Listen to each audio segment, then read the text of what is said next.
here to discuss all things NRL and anything sports related. Please give a warm Aussie g'day to the footy fanatic and America's own Corey Jackson in Outside the Sheds.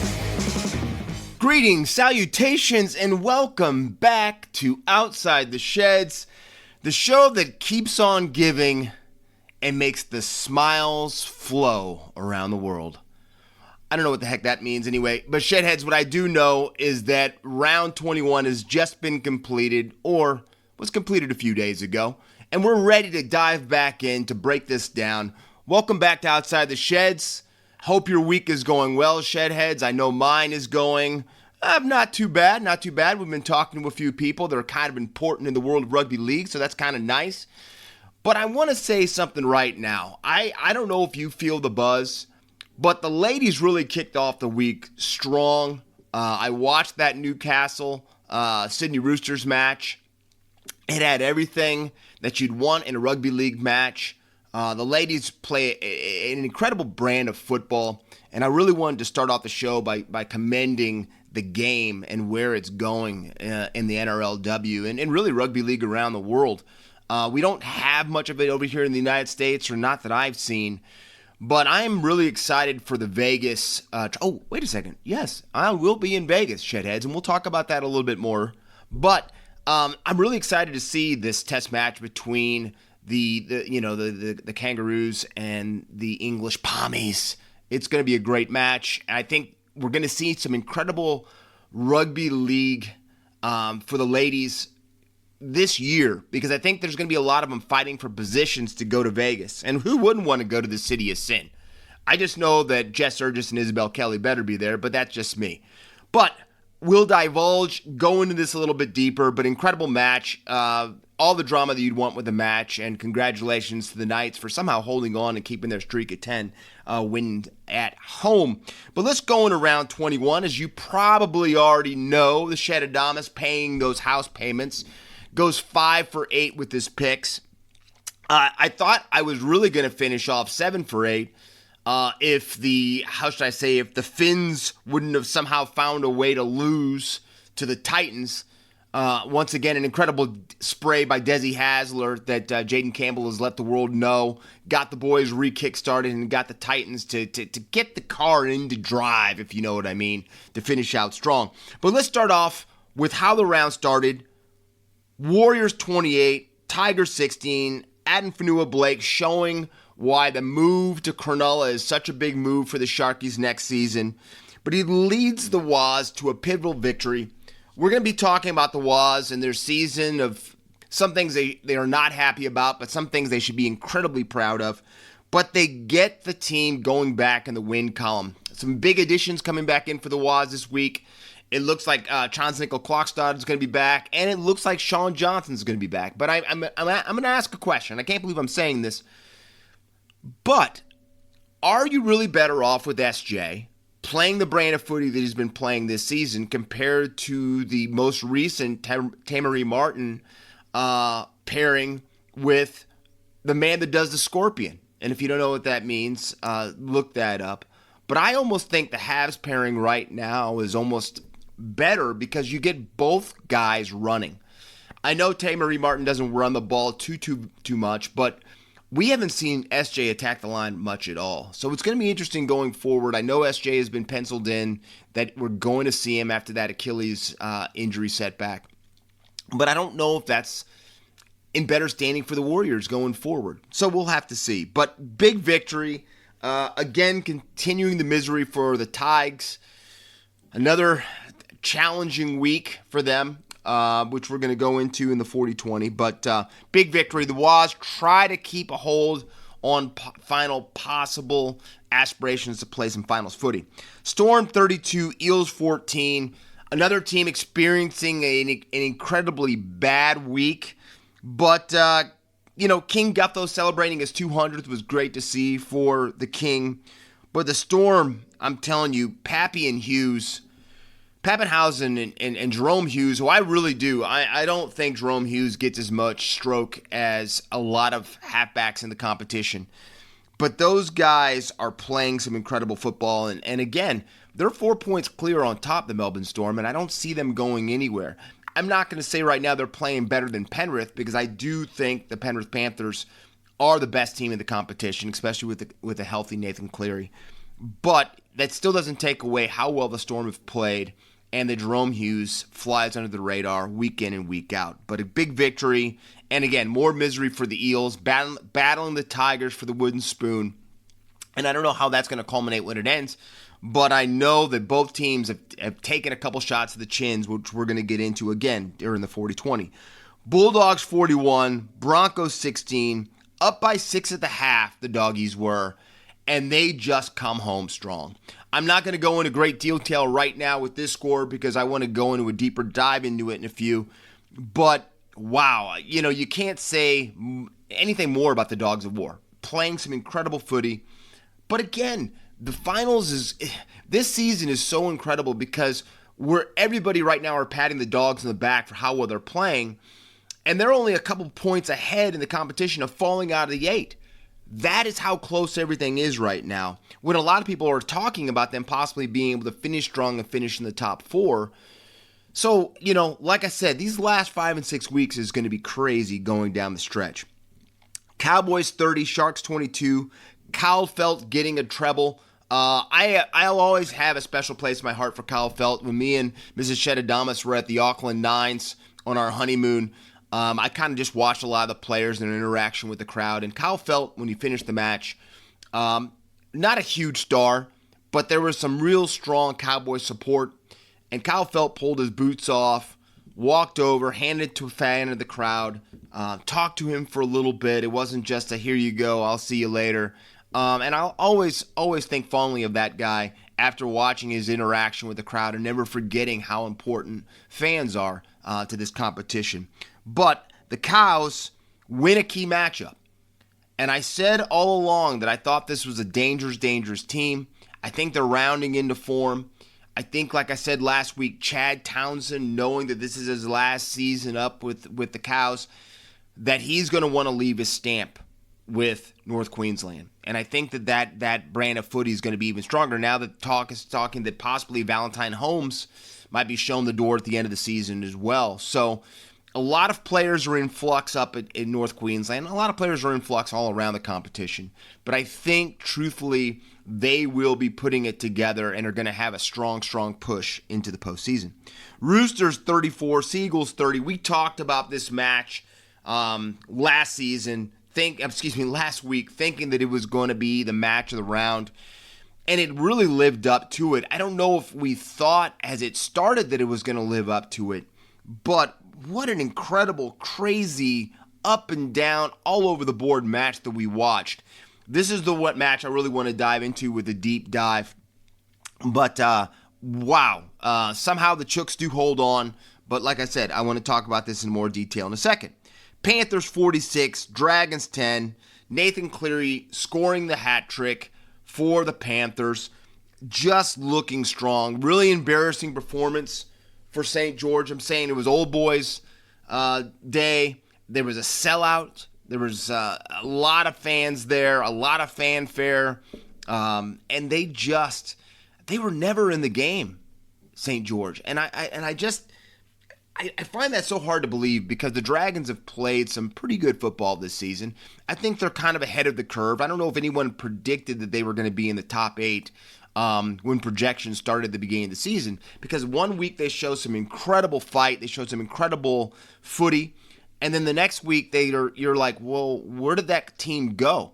And I think we watched that again this last week with the way that the Panthers just kind of toyed with them and just kind of threw them all around the park. And, Fisher Harris didn't even get to play most of the game because of that groin injury, and they still just kind of ragdolled St. George. So great victory for Penrith, again, rounding into form. And you have to say, as long as Nathan Cleary stays healthy, they are the favorites to win the competition. Titans 21, Dolphins 14, down 14, and then finding a way. The spray from Dez Hasler, like I said, Jaden Campbell broke us in on. And they just came home strong. And it's really, I don't know. This is a club, I said a little while ago, that I thought that the Gold Coast Titans could be a club that ends team seasons and gives them losses that could keep them out of finals. So they do it to the Finns this last week in round 21. And who do they match up with this coming week but the Brisbane Broncos, a team right now that is, to say that they're not playing finals, you could probably say, but they're definitely on the cusp of not playing finals footy after going to the grand final last season and being 20 minutes away from winning it. It just makes you really look in the mirror, and I think we're going to find out a lot about the direction both these clubs are in and they're going. Because if you look at it, the Titans have won the last 3 in a row against the Bronx. And there's so much pride up in Queensland about who the best club is in Queensland. And a lot of people always just go that it's the Broncos. But really, besides that grand final performance last year and making it to the grand final, you'd have to say that North Queensland has been, the top of the heap in Queensland for a while. So this is a huge, huge match. And I do think the Titans are going to push them. I'm not going to give away my pick yet because it's not time.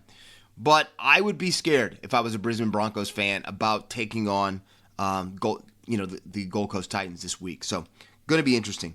And then finally, Raiders 32, Rabbitohs 12. Raiders making a huge, huge statement.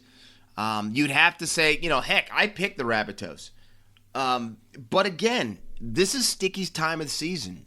He gets these guys up, no matter if they're a young club, an old club. And hey, speaking of old boys, Jordan Rapana, again, this guy gets a double. And he's looking for another contract to go another year with the Raiders, the Green Machine. And when you look how that guy's played, it'd be hard not to say that Jordan Rapana hasn't been the best player from bell to bell for the Raiders this season. And, I don't know. I think you got to put pen to paper and you got to bring that guy back. But they showed right now they're in the fight still. And with a key matchup against the Dogs coming in round 22, again, I don't put anything past the Green Machine making a late push and getting into the finals. Now, I told you I wanted to go into a couple deep dives about a couple teams, couple games. And the first one, I've just got to say, again, that Roosters-Sea Eagles match lived up to the hype. Again, it did not start the way that we thought because the Chooks came out of there looking like John Force without the crash and just came barreling down the track, right? But again, I just got this sneaking feeling that Manly just wouldn't go away. They just wouldn't go away. And I only have one question for you, Shedheads. Was Luke Keary wearing a Manly Sea Eagles jersey in the last quarter of that game? Because I've got to tell you something right now. I have followed Luke Keary's career since he was back at South Sydney. And I don't know if I've seen him play that bad of football and make that bad of reads in the entire time that I've seen him. I know he went through a period of time with South Sydney where they called him in question, and that's kind of how he ended up on the Sydney Roosters. But those 2 passes that he made that were, intercepted and taken back for tries within a 2-minute time span. If I don't call characters into question. I've seen some kind of shady stuff in the game. And I'm not going to say names. The 2013 Grand Final had some kind of uniqueness that happened with a player, and I'm not going to say names on this show. But that was, and let's not even talk about the bet about a tattoo going on with Aaron Woods too. But Luke Keary is too much of a veteran to be making those types of passes. And that close, I'm saying this is a team right now that just has to kill some clock at that point in the game. And they've got the game well in hand against Manly. But that first pass that gets intercepted for a try just lets Manly believe that they're not out of this game. And they were never, even when they were down big early, they never really faltered. I don't know if it's because DCE and keeping that team calm. But Manly, and tell me right now, watching that game, when I was actually booking my tickets for Vegas, one of the young guys I was talking to, he's a big Roosters supporter, right? And he even said, what I'm going to tell you right now, if there was another 5 minutes on the clock, I don't know if the Roosters win this match. And that is insane to think about. But I think Manly makes the greatest comeback in Sea Eagles history and comes over the top of the Roosters. That's how bad and how shaky they were down towards the end. They had 12 turnovers and mistakes in the second half. You cannot win this competition playing that type of football. You just cannot. Not when you're going up against your Melbourne Storms. I'm saying you look at that score right now with the Melbourne game. 32-14, and it wasn't even that close. And Bellyache is losing his mind in the press box about bad plays that some guys have made on the field. Losing his mind. You would have thought that the score was 14, that they were down instead of being up by 18 points. Again, I'm not calling Robbo into question with this whatsoever. I'm just saying for the strike, for the talent that the Sydney Roosters have, they cannot make those types of errors and mistakes and continue to be penalized the way they are. I'm like, Michael Jennings is out now for 2 more matches over a non-questionable hit by me. To me, that was just strong footy. And, when the bunker reviews it and still doesn't send the player off, I don't know how you can give him 2 weeks, personally, after the fact. Judiciary, even Graham Ansley said that was not a send-off offense. So if that's not a send-off offense, how are you going to give the guy a 2-match ban for that? That's the problem I have a little again, and I'm going off on a tangent right now, but that's why the game right now, that's the weakness of the game right now for the NRL. It's just there's too many inconsistencies with it, right? With the bunker and with the judiciary, and there's too many hands into the equation. So anyway, an incredible match. It was must-see TV, and if you didn't watch it, try to find a replay of it because it had everything. I do still stand about what I said last week, though. The Chooks are not the same club with Joey Manu not in the side. Manu is going to be back this week for the big match. I almost said big victory. Big match in Penrith against the Finns, and I think you will see instantly that they fire out with Joey Manu back because he wants to get into rare form going into the finals. But incredible match. Again, I don't know what was going on with Luke Keary. Don't want to call him in question, especially now since he's going to France with his family to be with Catlins next season. But it was very, very strange to see, again, him making those decisions instead of just holding on to the ball and doing kind of some smart plays to just run out the clock. So, now, let's talk about another team everybody's talking about right now and a team that really put on a performance, and that's the Dogs of War, the Canterbury Bulldogs. An incredible performance by them. I don't think when I was watching the pregame show, I don't think one pundit picked the Dogs to win up in Suncorp, and I was one of them. After I watched Adam Reynolds play last week, and then I hear that Crichton is out, I was like, no way. I know they played some really good football this year, but there's no way the Dogs are going up to Suncorp, going to play in the Cauldron, and beat the Broncos in a must-win game for the Brisbane Broncos. I didn't see it. I didn't feel it. And I just know how important Stephen Crichton is to that club. Well, let's just put it to you this way. The Canterbury Bulldogs beat to their own drum because Cameron Ciraldo had those boys playing. And I know I'm jumping ahead on this, but when was the last time we've seen a club go up to Suncorp Stadium and you could hear the opposite team's fan base cheering the team on? And that was a very loud raucous Bulldogs chant that was going through Suncorp Stadium. We all know that the Bulldogs have some of the most loyal fans in the competition.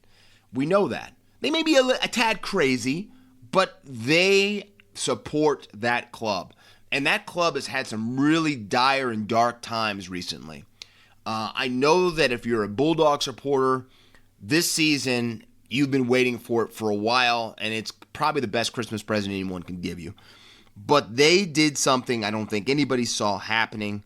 And for a Brisbane club that has to win or had to win 6 of its last 7 matches to really have a chance, they can't lose again for the rest of the competition now. They cannot lose another match. That's why I think they're in trouble, because I think Gold Coast is really going to push them this week. But 16-10 at half, the Dogs are up. I still actually felt that Brisbane, I don't want to say had them where they wanted them, but I still was not concerned with my pick, because I just thought, the Broncos were going to come out in the second half, know what's on the line, Keary was going to get them fired up, and they were going to move it on. And that just didn't happen. Even the punter said the same thing. But somebody forgot to tell the Dogs. And that's all that matters. And that, to me, I go over this over and over and over and over again. You can pick, you can look on paper, you can do all the cybermetrics that you want. You cannot measure a team's heart. And that's what computers will never get down. A team's heart and belief is better than any type of computer program that you have. And that's what makes humans different than any other creature on this planet. So that's what we watched right there. The celebration after that victory with the Dogs all kind of making fun of the Brisbane fans cheering celebration shows you they have a mentality, it's us against the world. And some Dogs supporters will tell you right now that's what they always feel. It's them against the world. But I'm saying Connor Tracy finally getting that nod in the fullback position is in spades showing that Cameron Ciraldo knows what he's doing with that club. I'm saying, he's probably playing some of his best football that he's ever played. Because when he played at Cronulla, they kept playing him on the wing a little bit, in the halves sometimes, in the fullback, and he wasn't going to beat out Bubba. But he has found his mark. He played an incredible second half. It was just, and then let's not even talk about Jacob Carras. What about that one-handed stick that he did to bring it in on the Reed Monty kick? Just great footy. They played like they had house money, like they were meant to lose the game, and we're just going to go out there and throw down the line. And that was different, because one of the things that's made this club so strong this season is Cameron Ciraldo is all about the defense. All about the defense. I'm saying that's what he nonstop got into the Penrith players when he was at Penrith and really working on the defensive side of the ball. That he was just, that's what we do, that's what we're going to be known of. They have a swarming tackling style. They swarm to the ball. They'll make mistakes occasionally, sure, but they swarm. And they have that pack mentality, which you watch clubs that are really there for one another. And I'm going to come down to something, and I know that, it's not the elephant in the room, but that Penrith swagger is starting to kind of fester into the Bulldogs camp. From Ciraldo to Crichton, they have a swagger about them. And like I said, I was really concerned. I was not on the Cameron Ciraldo train after the performance they had last year. You just didn't know if that was just a wonder kid, kind of like Baz was, when he took over Manly. I just didn't know. And, you can be the greatest sporting mind in the world. It doesn't mean you're going to be a great coach, right? But the moment that I saw that Crichton believed in him so much that he signed with the Dogs to leave Penrith, I instantly believed that the Dogs were going to only go in an upward trajectory. I will tell you right now, Stephen Crichton's one of the biggest winners the game has seen for a while. He's a big game performer. He has a way of, and I don't think he's a huge talker, but he shows his players that he's going to give everything. I think we all remember that picture of when his ear got split in half. It's one of the most gruesome pictures I've ever seen, and why he still to this day wears a headgear all the time. But he just will leave it all out there. And I think that the Dogs and moving him to captain, that move from Serraldo was genius. And the Dogs, I would not be surprised. A lot of people have picked them to finish in the top 4. I would not be surprised. They've got a little bit of a tough run home, but the way that they're playing and the belief they have, you just have to think that they're going in the right direction. Now, I want to talk about another player with the Bulldogs that I think does not get the pub that he deserves, and that is that halves combination between Burton and Sexton. Sexton was a cast-off from the Gold Coast Titans, all right? That's the second cast-off from the Gold Coast Titans that they're probably looking at and going, wow, did we really let that happen? Because of the battle that they've had trying to get the halves pairings. I know right now Jaden Campbell is making a lot of Gold Coast fans kind of forget this, but they lost 2 big halves recently. One going down to the Capitol, and one they just cast off, and he just luckily found a contract with the Dogs, and that's Toby Sexton.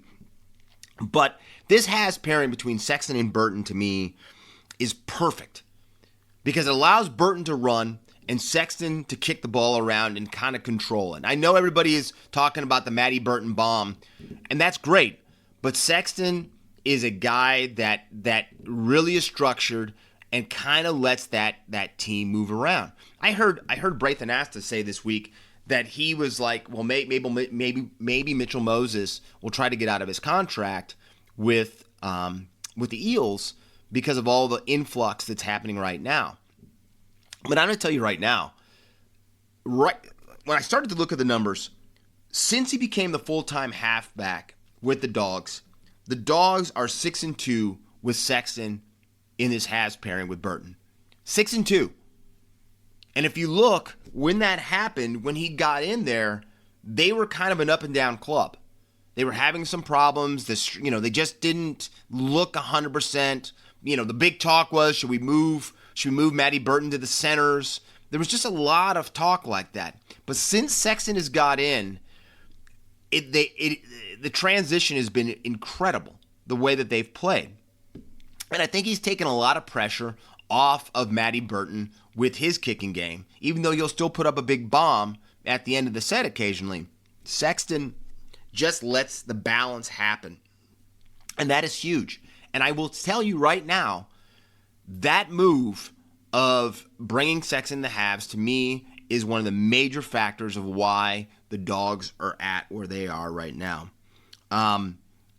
I do think that they're going to finish, and we're going to see the Dogs of War in the finals this year. But that victory that we just saw last week, to me, is exactly why this team is so dangerous. To go in there with no one picking you and to perform the way they did at Suncorp is off the charts. And it's something that if you're a Dogs fan, I know that you're very, very proud of. So up to the Dogs of War. Now, as we go into the 40-20, this is, I don't want to say dangerous territory we're getting ready to talk about, but I think for the integrity of the game, it's a huge, huge thing that we need to tip and to talk about. And that is the slippery slope that is contracts in the NRL. I have told you guys probably since day one of this podcast, I cannot stand the way the NRL does not use the offseason for contracts, contract negotiations, signing periods, all this stuff. I know that there's the big November 1st signing period. I know that. But of any organization that I follow, any league that I follow, the NRL is through the roof with contract negotiations, people signing before their contracts. And it drives me insane, because how can you have a guy playing at the top of his game when he's already picturing himself in another jersey the next season? It's a flawed concept in my mind. It's a big time flawed concept, all right?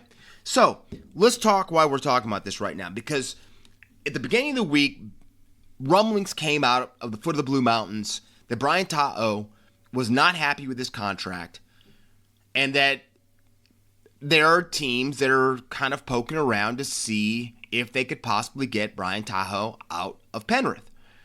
Brian Tahoe right now is on $650,000. All right, we already know that he has very much been underpaid. We already know that he deserves a lot more. And the problem that you have, and this is something else that the league has been trying to address, and that is that these big-time players come together for state of origin, right? And they talk about everything. They talk about contracts. They talk about how much they're being paid, blah, blah, blah, blah, blah. And then all of a sudden, these guys get to come back, a guy like Brian Tahoe, and he looks how he's nowhere close to being paid the type of money he thinks he deserves to be paid. Okay, I totally understand that. And I totally understand that the NFL, the NBA, that players get their contracts reworked, blah, blah, blah, blah, blah. But we're starting to see more and more and more and more and more and more in the NRL that players are just playing their hand. But the thing that I have to ask you is, isn't that up to their agents? And if they think their contract is so bad, why are they signing it? Money's always going to be moved. If you look right now, I think the last time I checked, Patrick Mahomes for the Chiefs, the quarterback, the man, is I think the number 6 rated quarterback money-wise in the competition. Number 6. He's the best right now. He's the closest guy that we have that's going to ever probably compete against the numbers that Tom Brady put up with the Patriots and with the Bucs, right? Easily. But Mahomes is, some people say he's already better than Brady. I'm going to say arm talent-wise, he is. Maybe not as clutch yet because he doesn't have as many rings, but a lot of people feel that Patrick Mahomes is as good of a quarterback as Tom Brady, and he is easily as good of a quarterback was as Tom Brady at the same exact age. All right, great. But Mahomes isn't coming out every year and trying to change his contract to say, I need to be number 1 always, right? And that's what I think is being lost right now in the NRL, is that these guys are all fighting for money. Now, again, we know that we're not talking the $55 million a year that some of these guys are talking about and some of these quarterbacks are being paid. Those contracts are a fraction of what some of these big-time quarterbacks are making in the NFL. But a contract's a contract. And I think when we start getting to the realm of saying, I don't like my contract anymore, I want to change it, it gives no stability to clubs and organizations. None. And this also works to me with the way that some of this stuff is going down all around. I'm saying Wayne Bennett right now, let's go over something. Wayne Bennett right now is coaching the Dolphins, but he's already on contract next season for the South Sydney Rabbitohs. And a lot of people are talking behind the scenes that Wayne is already trying to set up his club for next season. And that there's not a move that South Sydney is making right now without Wayne getting the nod saying, I agree with that, that's a good move, go with that. So much so, Tevita Pangai Jr. is said to be following Wayne to South Sydney. This is the same Tevita Pangai Jr. who said he hates Sydney. His parents moved out of Sydney when he was 12. And also said he would never live back in Sydney again. But, all right, maybe if Wayne's going there, I'm changing my mind. Now, Wayne said that he would never, ever, ever, ever get in the way of a club if the Dolphins were looking to sign a player, that he would not get in the way of making that happen for the Dolphins, right? Well, the big talk is that the Dolphins want to re-sign Tevita Pangai Jr. and that he's still following Wayne. So I don't know who you're going to believe in that situation. So there's Wayne. There's Trent Barrett.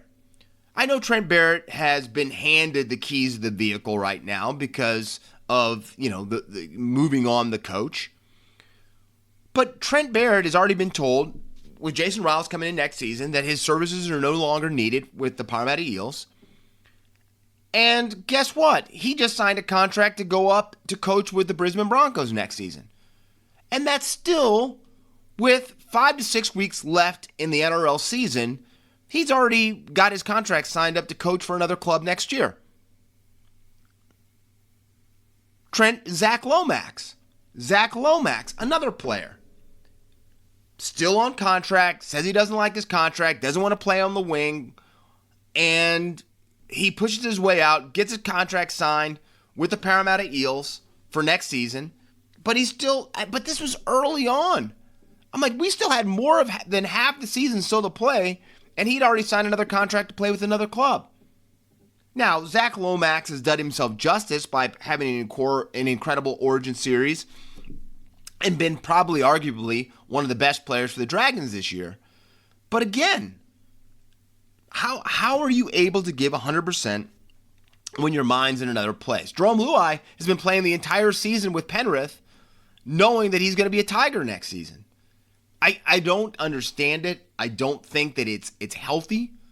And it's probably, in my mind, the worst thing for rugby league out there. That's number one, bunker number two. But we're not going to go into the bunker today. But it to me is something crazy. And, now you hear all these rumblings that maybe the Tigers are going to come after him since he's really close with Jarome Luai. Luai was the best man at his wedding. We all know that. Appy's there in the spine too. And there's talk that the Tigers would pay him $900,000 to $950,000 a year. But again, a contract to me is a contract. And when you start going in there and changing that and moving that and saying you don't like that, I think we miss it. I think we miss what this game can be and what this game should be. So anyway, that's where I stand on that. But we'll have to see. They say there's some big stuff probably going to come down maybe on Friday about some more updates about what Brian Tahoe is deciding to do. Now, speaking on the negotiations front, two big young players gave some notices to their clubs this last week, or just, this last few days, that have been some real shots to the chin. Blaize Talangai and then Stefano, I always say this name wrong, Utikmanu, right? We'll just call him for Stefano from this point forward because I don't like butchering players' names. But Stefano and Blaize have both told their clubs that they are not going to re-sign and they are looking to be moved on after this season. Now, I think people have known for the last few weeks that Stefano was already out the door at the West Tigers. I think we've known that. It's now official. The question is where Stefano's going to go. Stefano has been linked early on that he was going to go down and play with the Melbourne Storm and was looking to sign with Craig Bellamy. But again, then you start looking at, would that be a smart move? Because if I'm a player and I go to Melbourne, I want to play under Bellyache, right? Bellyache is doing year-by-year contracts right now with the Melbourne Storm. And I would not want to sign, well, maybe I would because nobody's paying attention to contracts anymore. But I would be really, really careful signing a long-term deal with Melbourne when I don't know how long Bellyache's going to stay down there. And then the other team that is making a huge push, with a lot of people think is the front runner for Stefano's services, and that is the Canterbury Bulldogs. And that could be a destructive blow to the competition if Stefano makes it to Belmore and plays for Ciraldo with the Dogs. That would be a huge coup for the Canterbury Bulldogs. So we'll have to wait and to see what goes on there. But right now they say the leading team and club right now to getting Stefano's services are the Canterbury Bulldogs. So once again, Gus doing Gus things. Now, the Blaize Talangi thing is even more confusing because there was big talk that he was, on the fence, jumping back and forth, that, his agent was, kind of wrangling that he wants to play this position, That's when the whole talk started with Gutho, who should be playing the fullbacks with the Eels, blah, blah, blah, blah, blah. Well, Talangi has now come out saying he's done. He doesn't want to be with the Parramatta Eels after this season, that he, wants to hit the bricks, wants to go. And now a gigantic move has just been going down. And they're saying that this is a done deal already, that it's going to be a 3-year deal for Blaize to go to the foot of the Blue Mountains and probably in the near future be in the halves pairing with Nathan Cleary. What a huge get if this goes down the way that everyone's thinking it's going to. The Blaize Talangi could be in the halves with Nathan Cleary going forward. Because I think a lot of people thought that Jarome Luai and and Nathan Cleary has partnership was so perfect because Nathan was the Iceman, the assassin, and then you got the larrikin, the wild card, and Jerome Luai being able to bounce, jump around. And really, I love Luai, but what better get for the Panthers if they can make this happen and put him in there? I know Schneider's been playing in halves a little bit this year too, but let's be honest. Blaize is worlds above Schneider with what he has and what he brings to the table skill-wise and athletically. Again, we've got these moves are going to put the ball in motion about players' movement. And the big talk right now is, again, how the Parramatta Eels have lost their top 3 juniors now. That now, Mitchell Moses has a clause in his contract that he can get out of it. I don't think next season, but the season after. And that he would be looking to possibly move. Bad times. Dom, I'm sorry I'm having to bring this up. I know honesty is what we try to do here on Outside the Sheds. But these are some dark times and moments for the blue and gold right now. So, again, Penrith is just going to do Penrith things. And they keep making moves that are going to keep them on top. They lose players, they reload. So, huge moves, huge developments in that transactions market. Now, I think you all know I have a fondness in my heart, Shedheads, for the New Zealand Warriors. And I know the season has not been what a lot of Waz fans were hoping it was going to be. But that has not stopped Waz Nation, Warriors Nation, from showing up for their club because they just got done doing something that's never been done before. And that is the New Zealand Warriors, the Waz, are the first club in NRL history to sell out every home game. That's 10 games. And then they even sold out the game down in Christchurch as well. That is huge. We're talking a country that is so much all black central. Rugby union is in their blood, in their core. And to do something that a lot of people think has never been done in any sporting event in New Zealand, having a club do what they just did, shows you the way that league is trending in New Zealand.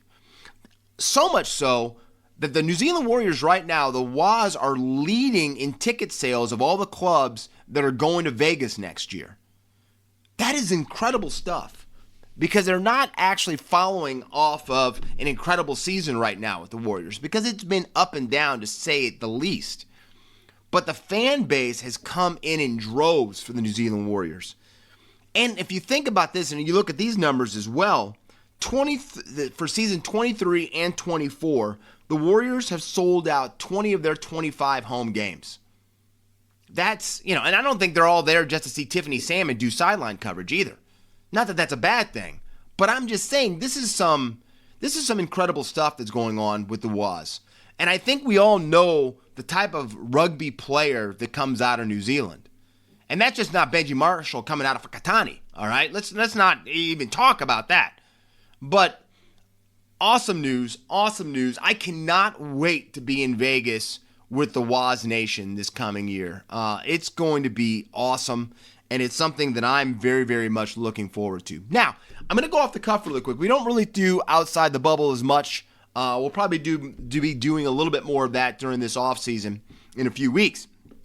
But I cannot do this podcast without commending the USA Women's Sevens team getting the bronze medal by beating Australia at the death for a 14-12 victory to bring home the bronze and bring home the first Rugby League Sevens rugby medal. It's been 100 years since the USA has done anything in rugby. So it's something we're very, very proud of. I still have no idea how you go from one end of the field to the other end with time almost expiring. But again, that is why we watch the games. So congratulations to the female Rugby League Sevens team for the USA getting the bronze medal and breaking the medal drought in rugby. Now, we know that we went 5 for 8 in picks last week. Let's go into round 22. We start off with a game I know all of us cannot wait to see. The Cowboys versus the Tigers. Now, the crazy thing is they're 1-10 in their last 11 matches going down to Leichhardt. But I just know that they have not played well in Leichhardt, the Cows. But that's not going to change me, folks. You're not going to persuade me from seeing who we're talking about. I'm taking the Cows on the Thursday night to kick off the round over the Tigers. Friday, Eels versus the Warriors. Again, I told you, Chans is back. SJ is back. I still keep RTS in the fullback position. That's me. But I don't care about any of that. With the turmoil that's going on with the blue and gold, I'm taking the Waz to beat the Parramatta Eels. Then we finish out Friday night in Perth. Roosters versus the Dolphins. I am still going with the Chooks. Joey Manu's back. I think I would not want to be in practice with the Chooks this week because I don't think Robbo's got some pleasant things to say. How they almost lost that last game. That is to be determined. But again, I'm taking the Roosters over the Finns, who are really they're really gambling right now because they're in 8th position right now. They can't lose many more matches and still make the finals. Saturday, Broncos versus the Titans. I kind of hemmed and hawed earlier about this big Queensland derby, but I'm going to take the Titans over the Broncos. I just really think the Gold Coast Titans are playing some incredible footy right now, and I just see them somehow getting the victory and making it 4 in a row over the Broncos. Dragons versus the Storm. I don't care how civil the Dragons have been.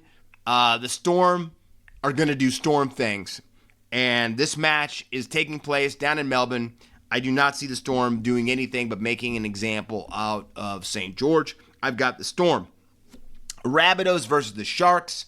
I know that Latrell is not back again, and the woes of the beach sprinter and his kicking game. I'm gonna go with the Sharks. I know there's been some rumblings that Nico Hines might be trying to look to leave Cronulla. I hope that's not the case, but I am taking the Sharks over the Rabbitohs. Sunday, Knights versus the Panthers. Jackson Hastings has been dropped for this week by the Knights, and they're playing Phoenix Crossland in the halves in his place.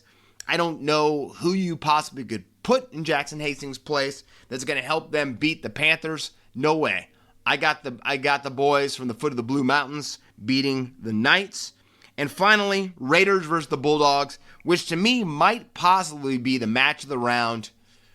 I'm calling for the upset. I've got the Raiders beating the Bulldogs. That's right. After all I talked about 20 minutes ago, I am still going with the Raiders and Stickies boys somehow pulling the upset and beating the Dogs. Now, when I look at my gun of the round, it was really, really tough because you had Connor Tracy, you had Kyle Felt, both having incredible matches. But when you look at the numbers and when you look the way that he played, there's no way that I can pick anybody besides Nathan Cleary. Listen to these numbers.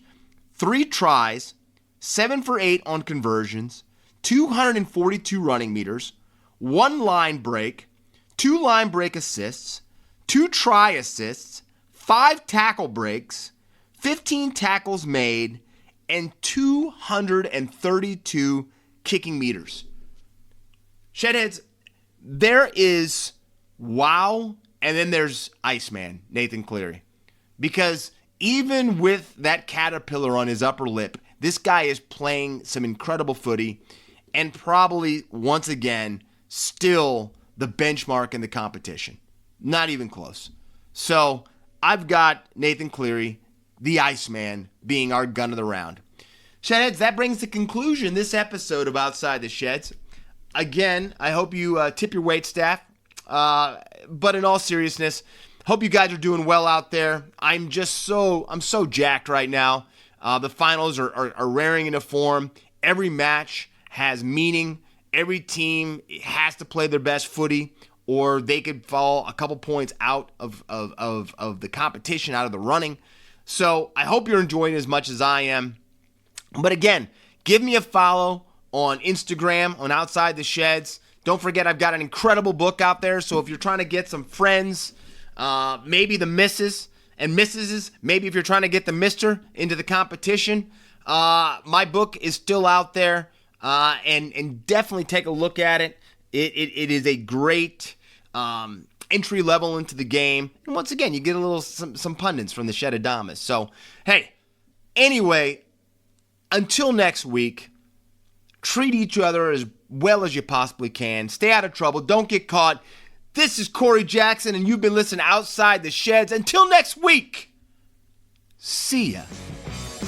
And that was another fantastic episode of Outside the Sheds with Corey Jackson, talking all things NRL and all things sports.